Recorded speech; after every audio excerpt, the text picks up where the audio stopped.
welcome to some somatic moves with YOGAROS. This is a movement that I call somatic compass points, shoulder compass points. We will have talked about it in our sessions, but I'd like you to try and practice this at home on your own. Come into side lying. Of course, if you've time, practice a semi-supine body scan first. But meanwhile, this is about you finding more awareness of the areas in your shoulder joint that are stuck and areas where muscles are not really moving functionally as well as they could. So lying on the side, obviously the focus here is going to be the left shoulder region. The arm is long and loose on the side of your body, and you're just trying to feel comfortably stacked with the knees and the hip above the hip. And relax the facial muscles, rest into your breathing. We'll start with the movement of the shoulder going north. So think of those compass points. So sliding the shoulder north, and just feel those muscles contract. Which muscles are contracting? And melt away, back to neutral.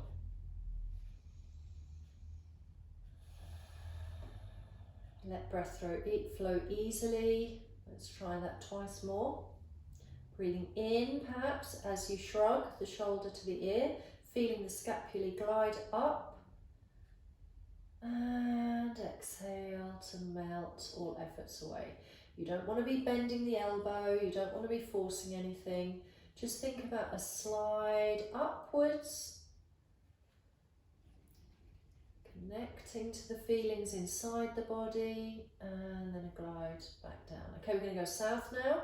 So slide your shoulder away from the ear. At this point, it almost feels like it wants to pick up my head, but you please keep your head resting on that pillow.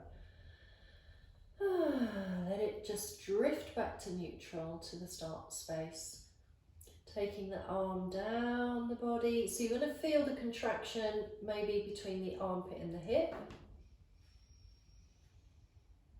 Breathing along with the movement. Trying to observe that your spine is not overarched or not over flattened. So you've got lovely length through the body. So 3 south. Going to think about going east now. So this is like the front of the body, the pectoralis complex, the chest muscles.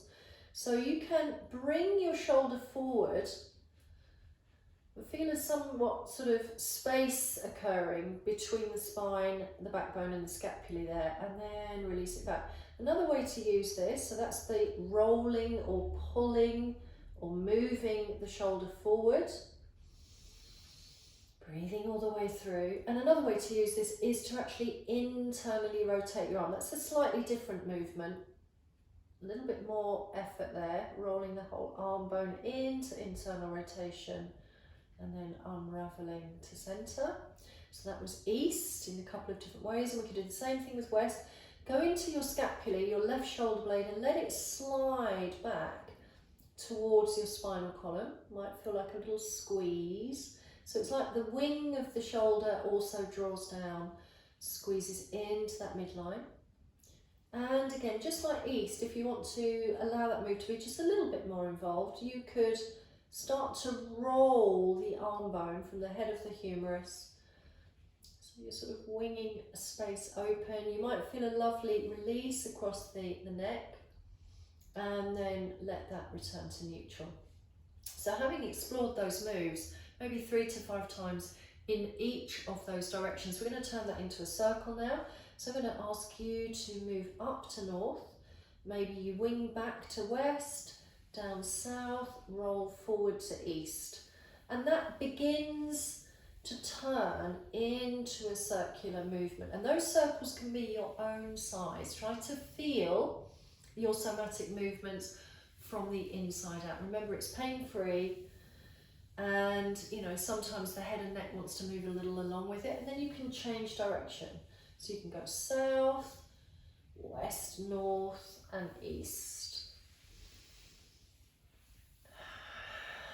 Try not to hold the breath. Okay, we're going to finish this with a shoulder slide. So now take the left palm on top of the right. Reset the head, neck and face, try to be super relaxed in the facial muscles, and then slide the left palm along the earth and notice how it starts to draw the face into the cushion or the mat. Feel that reach comfortably, and then it is a retraction of the arm and the blade back in, and then a protraction as the joint moves out, sliding and gliding back. And then you can get a little bit faster with this if you wish. You can even elevate the arm above the other arm. And this is all about finding freedom in the scapulae and mobilizing your shoulder joint, but in a safe way. And then rest. You can slide your pillow away, come on to your back body, and as you lay down, semi-supine, just allow yourself to receive all sensations in that left shoulder, left arm, upper arm, lower arm, and in your back body.